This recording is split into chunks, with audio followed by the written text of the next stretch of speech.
She thought her father abandoned her to a life in the system. When she inherited his derelict workshop on her 18th birthday, she found a truth hidden under the floorboards that would change not just her future, but the meaning of her entire past. What she discovered there wasn't about money. It was about a debt that could only be paid with courage. If you've ever felt like your story was written by someone else, stick around and hit that subscribe button, because this is a place for people who are learning to write their own endings. The finality of it didn't hit me when I signed the papers. It didn't hit me when Mrs. Albright, the group home director who always smelled faintly of disinfectant and disappointment, gave me a stiff, one-armed hug. It didn't even hit me when they handed me the bus ticket and a manila envelope with my name, Elara Vance, typed on the front. No, the finality of it, the terrifying, stomach-dropping reality of being 18, washed over me on the bus, watching the gray institutional buildings of the city shrink in the grime-streaked window. 2 years of waiting for this day, 2 years of counting down the minutes until I was free, and now that it was here, my freedom felt as thin and flimsy as the paper ticket clutched in my hand. Inside the envelope was a birth certificate, a social security card, $87 in cash, and a single old-fashioned brass key taped to a folded deed. That was the sum total of my inheritance, a key to a place I'd never been, left by a father I barely remembered. The bus engine droned, a monotonous hum that vibrated through the worn seat and up into my bones. For hours, the landscape blurred by, flat, tired fields giving way to rolling hills dotted with skeletal winter trees. I was heading north, to a town called Sparrow Creek, a name that sounded like a lie, something too gentle for the world I knew. My father had died there 2 years ago. A workplace accident, the social worker had said. Quick, she'd added, as if that was some kind of consolation. He hadn't been in my life for over a decade, not since my mom died and he'd placed me in state care, promising to come back when he got things sorted. He never did. He just became a ghost, a series of unanswered questions that festered in the quiet moments of my life. And now I was inheriting his final failure, a piece of property with 3 years of back taxes owed, and according to the terse legal letter that came with the deed, a standing offer from a company called Northwood Developments. The lawyer's letter had called it a generous offer, a lifeline. I called it a ghost selling off another ghost's property. The bus hissed to a stop at a crossroads marked by a single blinking yellow light. Sparrow Creek, the driver grunted, not even turning around. I was the only one who got off. The air was different here, sharper. It smelled of pine and damp earth, and something else, something metallic and cold, like distant snow. There was no station, just a gravel shoulder and a weathered wooden sign. The town, what I could see of it, was a small collection of buildings huddled together a quarter-mile down the road. According to the map I'd printed at the library, the property was another 2 miles in the opposite direction. 2 miles. I pulled the thin collar of my jacket tighter and started walking. The silence was unnerving. In the city, there was always a hum, a siren, the distant rumble of traffic. Here, the only sounds were the crunch of my worn boots on the gravel and the rustle of a bitter wind through the dry leaves still clinging to the oaks. It felt like walking into a photograph from 100 years ago. The lawyer, a Mr. Davies, had an office in a small brick building on the town's main street, squeezed between a hardware store and a closed-down diner. The paint on his sign was peeling, the gold letters flaking away. He was an old man, with kind eyes and a face etched with the worries of 1,000 small-town problems. He looked at me over the top of his glasses, his expression a mixture of pity and professional duty. "Miss Vance," he said, his voice raspy, "I'm sorry for your loss." Again. I just nodded. The loss was old news to me. "Your father, he was a good man, quiet, kept to himself." He shuffled the papers on his cluttered desk. "Now, about the property. The taxes are significant. Northwood's offer would cover them and leave you with a substantial amount, enough for a fresh start somewhere." He slid a piece of paper across the desk. The number on it was staggering, more money than I had ever imagined holding in my hands. It was an escape route, a one-way ticket to anywhere but here, anywhere but the life I'd had. "They want the land for a new resort development," he explained. "They've been buying up properties all along the lake. Why did he never sell? I asked, the question surprising me with its suddenness. Mr. Davies sighed, taking off his glasses and rubbing the bridge of his nose. Stubbornness, I suppose. He loved that place. Said it was the only thing he had left of your mother. The words landed like small, sharp stones. It was the first time in years anyone had mentioned my mother in connection to him. The system files you away, and your parents become footnotes, reasons for your placement. They lose their humanity. He had loved her, and he had kept the one thing that was hers. The lawyer cleared his throat, pulling me back to the present. The offer is only on the table for another 30 days, Alara. After that, the county will likely seize the property for the back taxes. This is your best and, frankly, your only option. The pressure was gentle, but it was there. Sell, take the money, run. It was the sensible thing to do. It was the smart thing to do. It was what everyone expected the damaged kid from the system to do. I looked down at the key in my hand, its teeth worn smooth. I want to see it first, I said, my voice barely a whisper.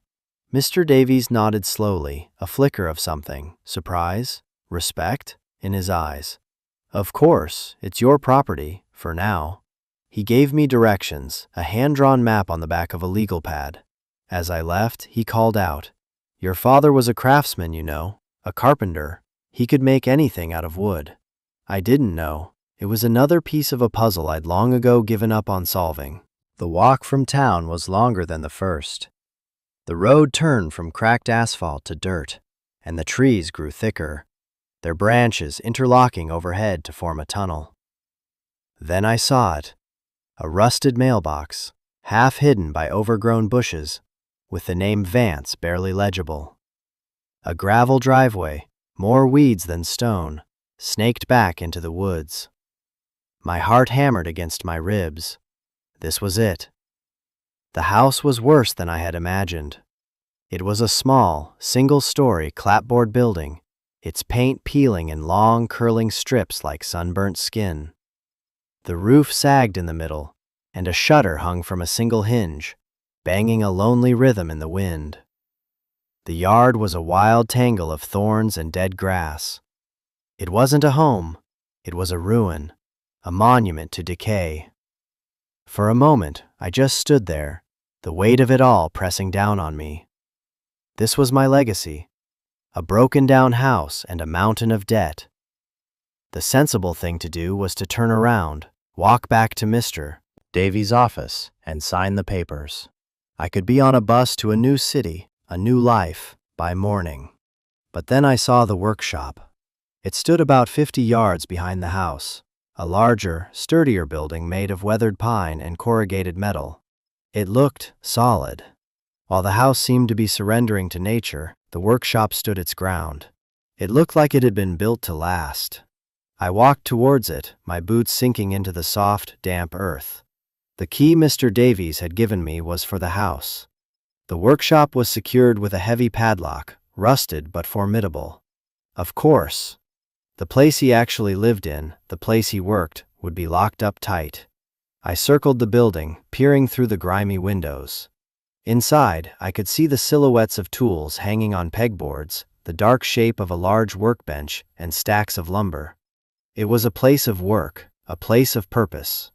My father was a craftsman. He could make anything out of wood. I went back to the house. The brass keys slid into the lock with a grating sound. It took some effort, my shoulder pressed against the warped wood, but the door finally groaned open. The air that rushed out was stale and cold, thick with the dust of forgotten years. It smelled of mice and mildew and a faint, lingering scent of something I couldn't place. Turpentine, maybe, or old paper. I stepped inside and the door swung shut behind me, plunging me into near darkness. A sliver of gray light filtered through a dirty window, illuminating a constellation of dust motes dancing in the air. I could make out the shapes of furniture draped in white sheets, like a congregation of ghosts. I pulled one off a couch, the fabric stiff and cold. The floral pattern beneath was faded, a relic from another time. This was my mother's house. He had kept it, just like Mr. Davies said, but he hadn't lived in it. He had let it fall apart, preserving it like a tomb while he worked and slept in the workshop. I didn't understand. None of it made sense. The urge to flee was a physical thing, a tightness in my chest. This place was full of a sadness so profound it felt like it was seeping into my skin. But I couldn't leave. Not yet. I had to know why. Why he left me. Why he let this place rot. Why he never came back. I decided to stay, just for a night or two. I had a sleeping bag in my backpack and some food. I could camp out on the floor of this ghost house and make a decision with a clear head. I found a broom in a closet and swept a small patch of the living room floor clean. I laid out my sleeping bag, the synthetic fabric a stark, modern intrusion in the decaying room. As dusk settled, the temperature dropped. There was no power, no water. I ate a cold protein bar and huddled inside my bag, listening to the house settle around me. Every creak of the floorboards, every rattle of a window pane in the wind, sounded like a footstep, a whisper. I felt like an intruder in my own history. Sleep didn't come easily. My mind raced, replaying the conversation with the lawyer. A fresh start. The words echoed in the darkness. It was all I had ever wanted. But was running away the same as starting fresh? Was selling this last, broken piece of my family the only way to build a future? I thought about my father. The man in my memories was a vague sketch. The scratch of his beard, the smell of sawdust on his clothes, the low rumble of his laugh. That was all I had. The state had files, pages of sterile, bureaucratic text, but they didn't have the man. This place, this ruin, was all that was left of him. And I was about to sell it to the highest bidder without even trying to understand it. Sometime in the deep of the night, I made a new decision. I wasn't just going to stay for a night. I was going to clean the place out. I would go through his things, sort through the wreckage of his life, and find my own answers, if there were any to be found. And I would start with the workshop. The next morning I walked into town. The air was crisp, and the rising sun cast long, distorted shadows across the road. The hardware store was open. An old man with a friendly, weathered face stood behind the counter. "Help you?" he asked. "I need a pair of bolt cutters," I said. He raised an eyebrow but didn't ask any questions. He just shuffled to the back of the store and returned with a heavy, red-handled tool. As I paid, he looked at me, his gaze direct. "You're Frank Vance's girl, aren't you? You've got his eyes." I was stunned into silence. Someone knew him. Someone remembered him. "He was a good man," the man said, bagging the cutters. "Quiet, but a hell of a carpenter. Built half the porches in this town." I found my voice. "I'm Ilara."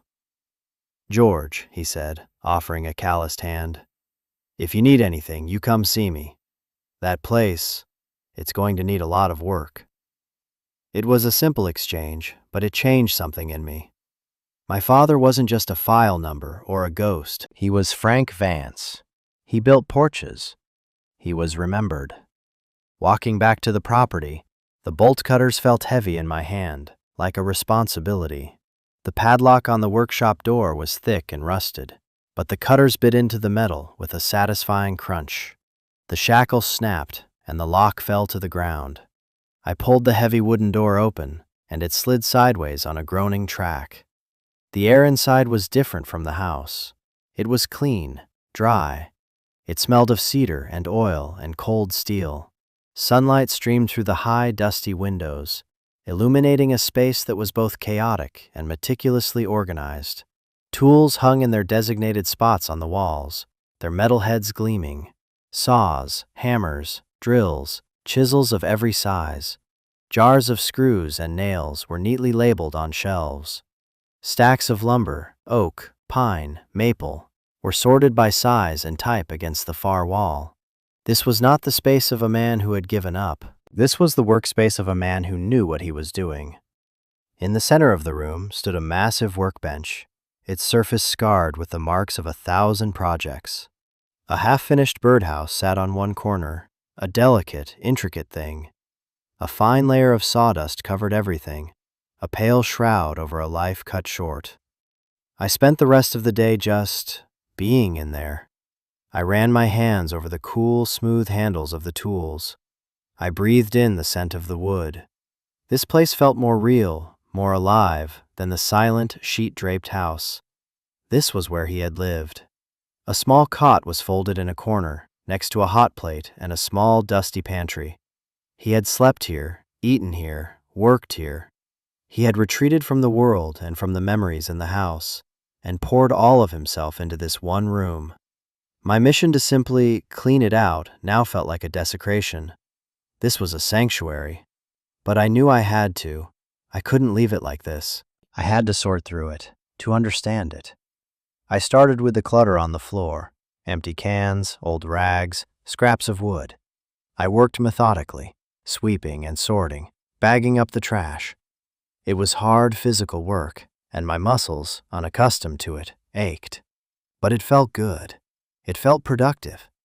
As I worked, I felt a strange connection to the man I never knew. I could almost see him here, his hands steady, his focus absolute, shaping a piece of wood into something beautiful and useful. The sun was beginning to set, casting long orange rays through the windows when I decided to move the workbench. It was huge and heavy, made of solid oak. I wanted to sweep underneath it. I braced myself, putting my shoulder into it, and pushed. It didn't budge. I tried again, digging my heels in. It scraped a few inches across the concrete floor with a deafening screech. I kept at it, pushing and resting, inch by painful inch, until I had moved it about 3 feet from the wall. And that's when I saw it. The concrete floor was smooth and unbroken, except for one small section, right where the center of the workbench had been. There was a faint, rectangular outline, almost invisible under the layer of dust. And in the center of the rectangle was a small, recessed metal ring, flush with the floor. It was a trap door. My breath caught in my throat. I knelt down, my heart pounding a frantic rhythm against my ribs. I brushed away the dust. It wasn't a trap door to a cellar. The house had no cellar. It was a compartment, a hidden space. I hooked my fingers through the cold metal ring and pulled. It was heavy, sealed tight with age and disuse. I braced my feet and pulled with all my strength. With a low groan of protest and a puff of stale, musty air, a section of the floor lifted.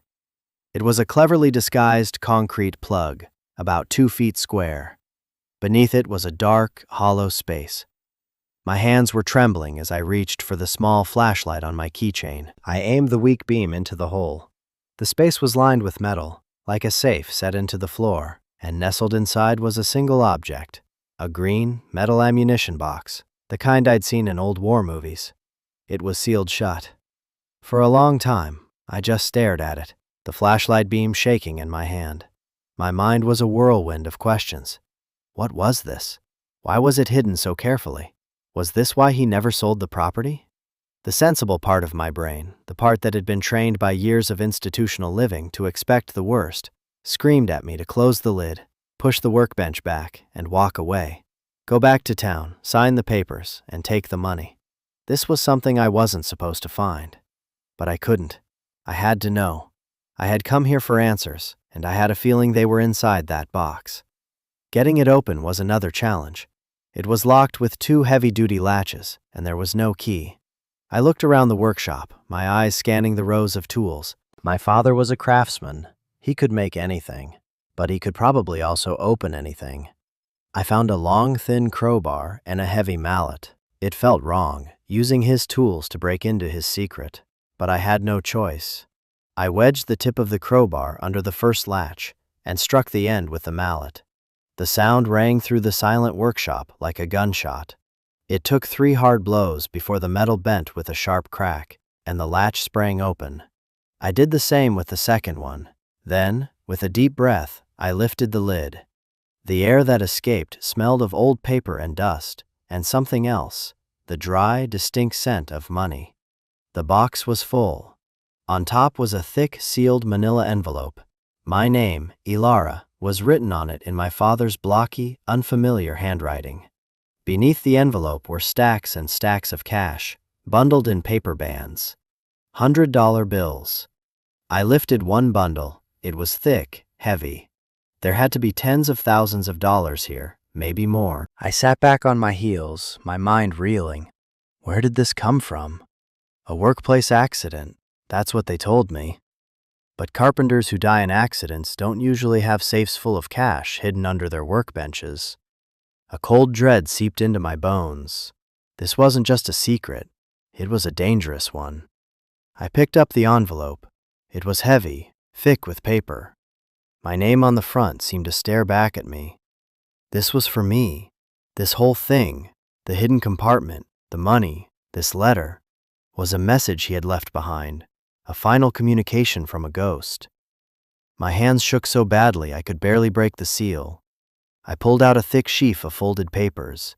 It was a letter, handwritten on yellow legal paper. The first page began with 2 words that sent a tremor through my entire body. My Alara, it read.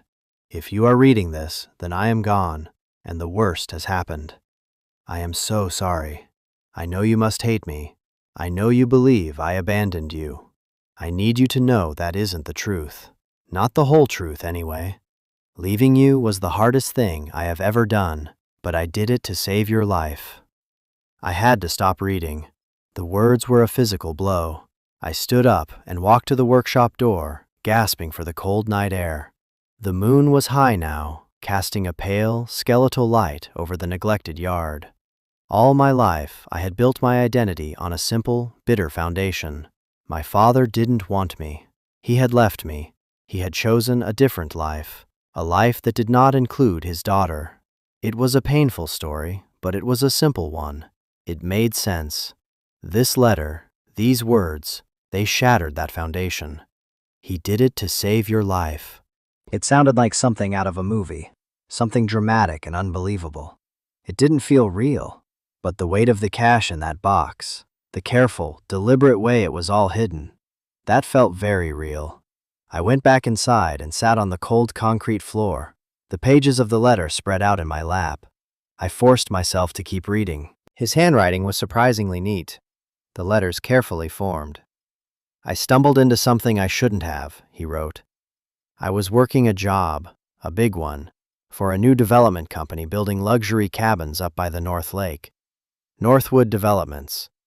The name probably means nothing to you, but here, they're powerful.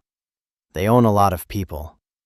One night, I was working late, finishing up some custom cabinetry, and I overheard a conversation.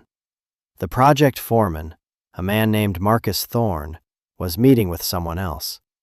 A man I recognized from the papers, a county commissioner. They weren't talking about construction.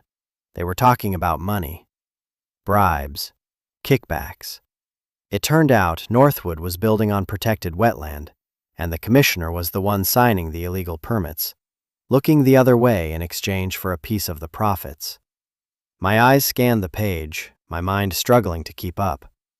Northwood Developments, the company that wanted to buy this land. The company Mr. Davy said was my only option.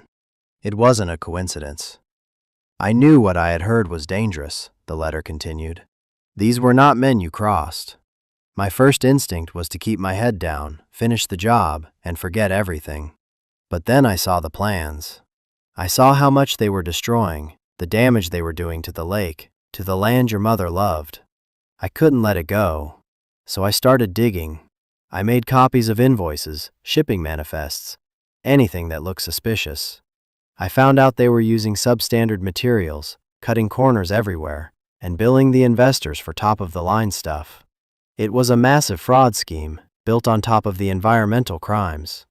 I had enough to burn them to the ground. A wave of nausea washed over me. This quiet carpenter, this ghost from my past, had been some kind of secret investigator. It was insane.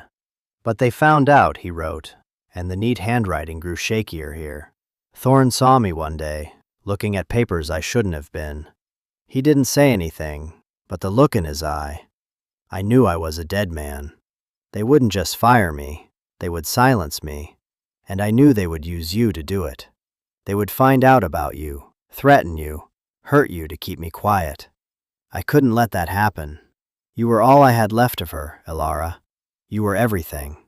I was crying now, silent, hot tears tracking paths through the dust on my cheeks. I cried for the little girl who had waited by the window for a father who never came. I cried for the teenager who had hardened her heart with anger and resentment. And I cried for him, for the terrifying, impossible choice he had to make. So I ran, the letter went on. But first, I had to make sure you were safe. The safest place I could think of was the one place they would never look for you. The one place where you would be a number, a file, invisible. The system. It broke my heart to do it. Every single day for 10 years, it has been a fresh hell, knowing you were in there, thinking I had abandoned you. But you were alive, you were safe. I funneled money away, cash from side jobs, saving every penny I could. It's all in the box, it's for you. It's your fresh start. Take it, Alara. Disappear. Go somewhere they can never find you and build a life for yourself. That's all I have ever wanted. The letter ended there, but there was another, smaller sheet of paper clipped to the back. P.S., it said. I couldn't bring myself to destroy the evidence. It's my confession, my last testament. If you need it, it's where we used to keep the kindling dry. Under the hearthstone. I let the pages fall from my hand. The whole workshop seemed to tilt, the tools on the walls blurring. My entire life, my entire story of myself, had been a lie. Not a malicious lie, but a necessary one. A story he had allowed me to believe to keep me safe. The anger I had carried for so long felt pointless now. A heavy coat I no longer needed to wear. But in its place was a profound, aching grief. And a terrifying question. What now? I stumbled out of the workshop and into the night. The air was frigid, and it felt good, a sharp shock to my system. I walked without thinking, past the sagging house, down the overgrown driveway, and onto the dirt road. I just walked, the moon my only light. The money in the box was my escape. It was exactly what he wanted for me. A new identity, a new city, a life free from the ghosts of Sparrow Creek. I could be gone by morning, no one would ever know. It was the smart choice. The safe choice. But as I walked, I thought about George at the hardware store. You've got his eyes. I thought about the half-finished birdhouse on the workbench, a small act of creation in a life defined by hiding. I thought about the developer, Northwood, the same company that had driven my father into a life of fear and loneliness, now poised to bulldoze his memory and pave over the land my mother had loved. Running felt like a betrayal. It felt like letting them win. After everything he had sacrificed, was I really going to let them get away with it? Was I going to take the blood money and run, just like they had forced him to do? If you've ever reached a crossroads in your life, a moment where you had to choose between the easy path and the right one, you know the feeling that was churning in my gut. It's a cold, heavy certainty. I find that a lot of people in this community have faced moments like that. It's why we're here, to share these stories, because sometimes, just knowing you're not the only one to face an impossible choice makes all the difference. I turned around and walked back. My steps were heavier now, but more certain. I went back into the house, my flashlight beam cutting through the gloom. The living room fireplace was a gaping black hole, filled with old leaves and debris. The hearth was made of large, flat field stones. I ran my hands over them, pushing and pulling. One of them, on the far left, was loose. I wedged my fingers underneath and lifted. It came away easily. Beneath it was a small, hollowed-out space. Inside was another metal box, this one much smaller, like a cash box. It was unlocked. I opened it. There was no money inside. Instead, there was a thin ledger book and a small, cheap microcassette recorder. I picked up the ledger. The pages were filled with my father's neat script, dates, names, dollar amounts, shipment numbers. It was the evidence he had mentioned, a meticulous record of the fraud. Then I looked at the recorder. I pressed the play button. A low hiss filled the silent room, and then I heard his voice. It was hesitant, rough, full of a pain that transcended the tinny speaker. "My name is Frank Vance," he said. "I'm making this recording because I don't know what else to do.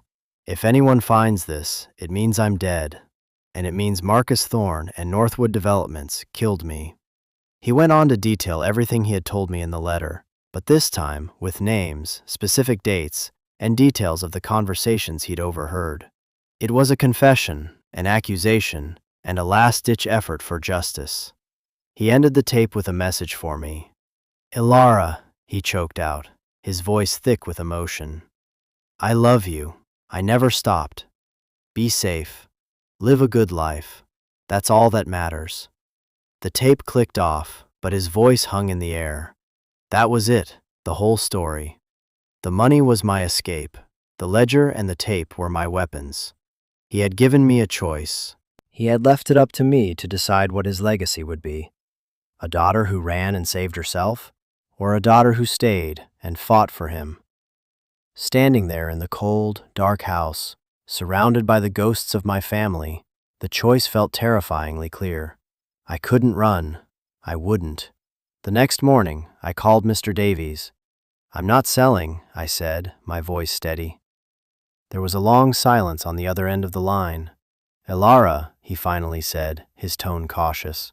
"We need to talk about this. The taxes." "I can pay them," I said. "I'm coming into your office this afternoon with the money."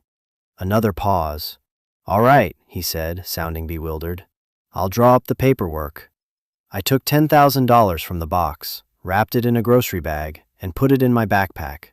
It felt like a ridiculously large sum of money, and walking into town with it felt dangerous. But when I placed it on Mr. Davies' desk, the look on his face was a mixture of shock and dawning understanding. He didn't ask where the money came from. He just looked at me, his gaze lingering, and I think he saw something in my face, some new resolve that hadn't been there 2 days before. "This will clear your debt with the county," he said, counting the bills slowly. "The property is yours, free and clear. But Ilara, Northwood won't be happy. They don't like to be told no." "I'm not scared of them," I said, and for the first time in my life, it felt true. With the property secured, the real work began. I started with the house. I tore down the rotten curtains, letting sunlight stream into the dusty rooms for the first time in years. I scrubbed the floors, washed the windows, and dragged the sheet-draped furniture outside to air out. It was back-breaking work.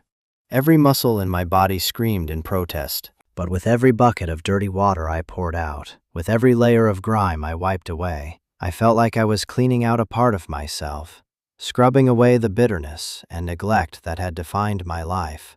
I made a list and walked to the hardware store. George, the owner, greeted me with a warm smile. "Back again," he said. "Thought you might be." I showed him my list. I need everything. Cleaning supplies, paint, spackle, new locks." He looked at the long list and whistled. "Got a big project on your hands." "I've got time," I said. He helped me gather everything, offering advice on the best paint for damp wood and the easiest way to fix a sticky window. As he was ringing me up, he paused. "You know," he said, leaning on the counter, "if you need a hand with any of the heavy lifting, my boy and I could come by on Saturday. Your dad helped me rebuild my roof after the big storm a few years back. Be nice to pay it forward." I was so surprised, I didn't know what to say. Thank you," I managed. "I'd really appreciate that." It was a small offer, but it felt huge. It was the first thread of connection to this town, to this community. I wasn't just Frank Vance's ghost daughter anymore. I was a neighbor. A week later, the first letter from Northwood's lawyers arrived. The tone was no longer friendly. It spoke of eminent domain, of zoning regulations I was supposedly violating, and it made a new, even higher offer. It was an intimidation tactic, plain and simple. I threw it in the trash. The days fell into a rhythm: work, eat, sleep. I started in the house, but I always ended my days in the workshop. It was my favorite place. I started to clean and organize it, but not to pack it away. I was learning it. I ran my hands over the tools, learning their names and their functions. I found old woodworking magazines and read them at night by flashlight. I even took the half-finished birdhouse from the workbench and started sanding it, trying to feel my way through the motions, to understand the craft that had been his life. One evening, sitting on the porch I had just finished repairing, watching the sunset paint the sky in shades of orange and purple, I finally understood what inheritance meant. It wasn't the money in the box or the deed to the land. It was the choice he had given me. He had spent the last decade of his life trapped by his secret, living in the shadows.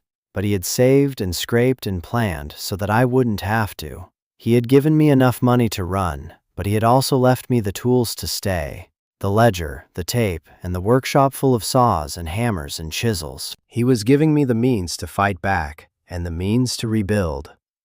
The house was still a wreck, but it was a work in progress. My work in progress.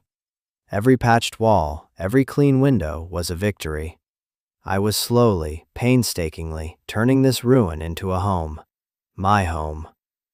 I had taken the ledger and the tape and put them back in the cash box, which I then took to a bank in the next town over and put in a safe deposit box. They were my insurance policy. I didn't know how or when I would use them, but I knew I couldn't let Northwood win. I couldn't let them bulldoze this place and build their sterile, soulless resort on the land my parents had loved. This was more than just a fight over property. It was a fight for my father's memory. It was about proving that his sacrifice meant something. It was about finishing the job he had started. The loneliness I had carried with me my whole life was beginning to fade. It was being replaced by something else, something solid and quiet. Purpose. I wasn't just a girl who had aged out of the system anymore. I was the daughter of Frank Vance, the carpenter, and I had work to do. As the seasons began to turn and the first hints of spring started to thaw the frozen ground, I felt a change not just in the land, but in myself. The fear that had been a constant companion for so long was still there, a low hum in the background, but it no longer controlled me.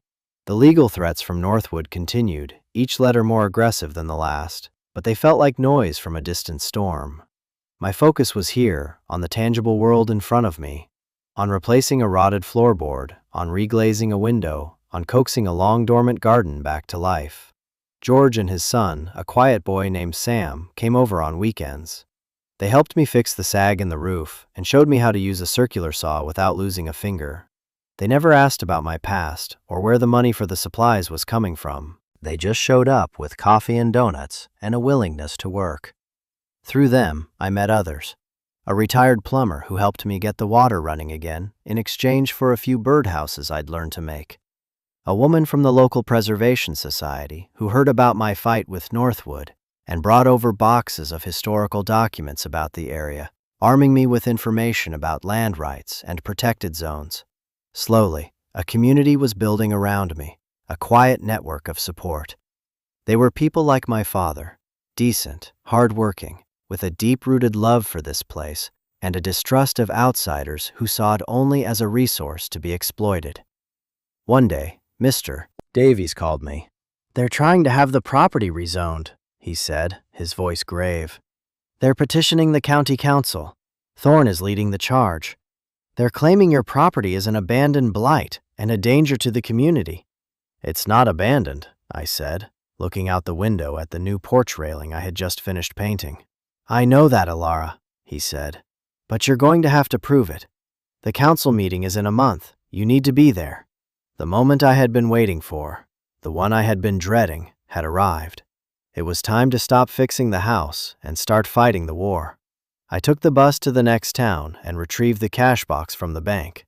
That night, I sat in the workshop and listened to my father's voice on the tape recorder over and over again. I memorized the names, the dates, the details. I was terrified. These were powerful people. My father had died because of this secret. What chance did I have? But then I looked around the workshop, at the tools hanging on the walls, at the stacks of wood, at the home I was building with my own 2 hands. I had something my father didn't have. I had a community. I had a legal claim to this land, and I had nothing left to lose. The day of the council meeting, the small town hall was packed. On one side were the slick-suited lawyers from Northwood, with Marcus Thorne sitting in the front row, looking smug and confident. On the other side was me, and behind me, filling every seat, were George, Sam, the plumber, the woman from the Preservation Society, and 24 other faces from Sparrow Creek. When my turn came to speak, my hands were shaking. I walked to the podium, clutching a single piece of paper, though I didn't need it. I looked directly at Thorne. My name is Alara Vance, I began, my voice clearer and stronger than I expected. This is my home. My father, Frank Vance, built it. He loved this land. Northwood Developments says his property is a blight, but the only blight I see in this community is corporate greed. I went on, talking about the work I had done, the history of the property, the importance of preserving the wetlands they wanted to destroy. I didn't mention the ledger or the tape. Not yet. That was my ace in the hole. I was just planting a seed, letting them know that I was not the scared little girl they could easily push aside. Thorne spoke after me, his voice smooth and condescending. He talked about progress, jobs, and the economic benefits of his resort. He painted me as a sentimental child, clinging to a worthless ruin out of ignorance. But as he spoke, I watched the faces of the council members, and I watched the faces of the people behind me. They weren't buying it. When the meeting was over, the council deferred the decision. It was a small victory, but a victory nonetheless. As I was leaving, Thorne cornered me in the hallway. "You're making a big mistake, little girl," he hissed, his voice low and menacing. "You should have taken the money." "It was never about the money," I said, looking him straight in the eye. I saw a flicker of uncertainty in his face, a brief crack in his confident facade. He didn't know what I knew, and that gave me power. The fight isn't over. I know it's just the beginning, but something fundamental has shifted.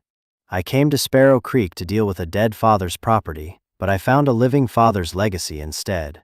He left me a home, not just of wood and nails, but of purpose and principle. He left me a choice, and in making it, I found myself.